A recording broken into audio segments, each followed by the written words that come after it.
ആ വാ, നിന്റെ മോളെ കാണാനുള്ള ആർത്തി കൊണ്ടാണ് നീ ഇങ്ങോട്ട് വന്നെന്ന് എനിക്കറിയാം. അടുക്ക്. ഇവിടെ നിന്ന് അങ്ങനെയൊന്നും പറയല്ലേ, അല്ലെങ്കിൽ തന്നെ കരുണയ്ക്ക് പരാതിയോട് പരാതിയാ.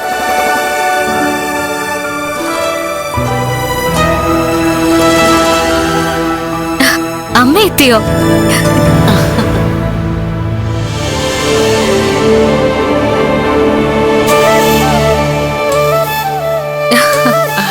മോളെ, ഞാൻ മോൾക്ക് ഇഷ്ടപ്പെട്ടതൊന്നും കൊണ്ടു തരുന്നില്ല എന്നാണല്ലോ പരാതി. ദേ എല്ലാം ഉണ്ട്. സാധാരണ പെൺകുട്ടികൾ അമ്മയാവാൻ പോകുന്നെന്ന് വിവരം അറിഞ്ഞ അവരുടെ അമ്മമാരാ ഇടയ്ക്കും മുറയ്ക്കും മക്കളെ കാണാൻ വരുന്നത്. ഇവിടെ മോഹിനി വരുന്നില്ല എന്നുള്ളൊരു പരാതി എനിക്കുണ്ട്. ഇതൊക്കെ എന്റെ കുഞ്ഞിനോട് വലിയ സ്നേഹമൊന്നുമില്ല. എന്നുവെച്ചാ അച്ഛൻ രണ്ടാണല്ലോ. എന്തിനാ ഇപ്പൊ ഇതൊക്കെ പറയുന്നത്? ഓ, ഞാനൊന്നും പറഞ്ഞില്ലേ. എങ്കിലും കാഴ്ചക്കാർക്ക് പോലും അങ്ങനൊരു തോന്നലുള്ളതുകൊണ്ടാ ഉണ്ണിക്കുട്ടൻ അമ്മ ഈ രീതിയിൽ സംസാരിച്ച. ആ, കുറെ ദിവസം കൂടിയല്ലേ കരുണയുടെ അമ്മ വരുന്നത്. വാ.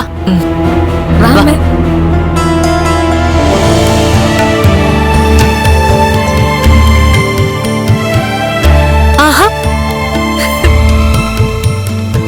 അമ്മയോ?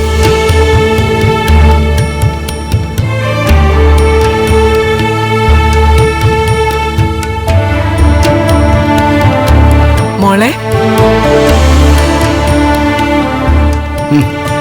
ഈ കീട ഇവിടെ ഉണ്ടായിരുന്നു.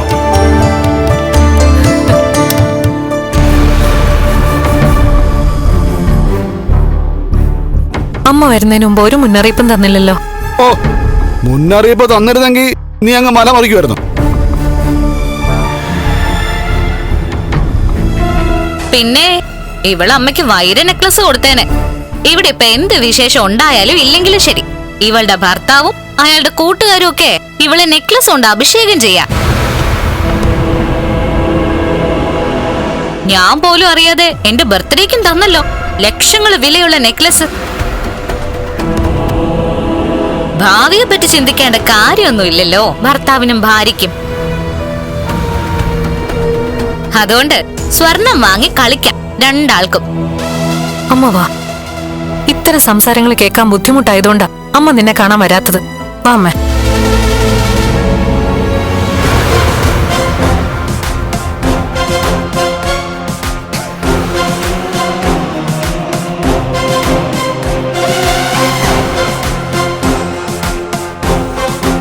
ആ ദുർഗേച്ചി, അവനെ ആ കണ്ടനെ അവന് മരുന്ന് കഴിച്ചോണ്ട് എന്തെങ്കിലും മെച്ചമുണ്ടോ?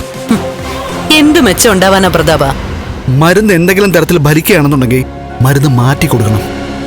അവന് കൊടുക്കാവുന്ന ചില പച്ചില മരുന്നുകളൊക്കെ ഞാൻ സംഘടിപ്പിച്ചോണ്ട് തരാം. അതൊന്നും വേണ്ട. എന്തെങ്കിലും ചെറിയ മെച്ചം ഉണ്ടെങ്കിലേ ഞാൻ വേണ്ടത് ചെയ്തോളാം പ്രതാപ. ഇനി അയാള് നേരെ നടന്നാലേ പിന്നെ എന്റെ ജീവിതം സമ്പൂർണ്ണ തോൽവിയായിരിക്കും. മോളെ, അങ്ങനെ മോള് തോക്കാൻ ഈ അച്ഛൻ സമ്മതിക്കില്ല. അങ്ങനൊരു അവസരം അവനും അവക്കും ഞാൻ കൊടുക്കത്തില്ല.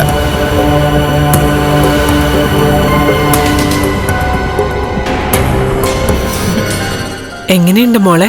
ആയുർവേദ ചികിത്സയൊക്കെ നടത്തിയിട്ട് എന്തെങ്കിലും മാറ്റമുണ്ടോ കണ്ണന്? ഞാൻ അതിന്റെ കാര്യം അമ്മയോട് പറഞ്ഞല്ലോ.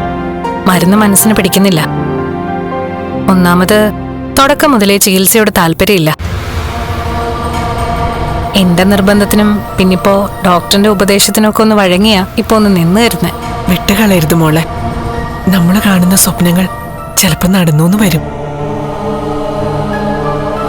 വലിയ പ്രതീക്ഷയൊന്നും വേണ്ടെന്നാ ഡോക്ടർ പറഞ്ഞിരിക്കുന്നത്. എന്നാലും അദ്ദേഹത്തിന്റെ സംസാരവും രീതികളും ഒക്കെ കാണുമ്പോ ഒരു പ്രതീക്ഷ.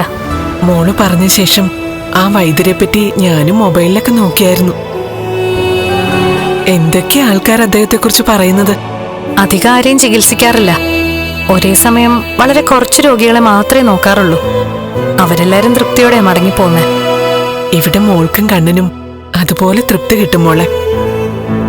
അങ്ങനെ ഒരു സാഹചര്യം വന്നു ചേരും. അതെ,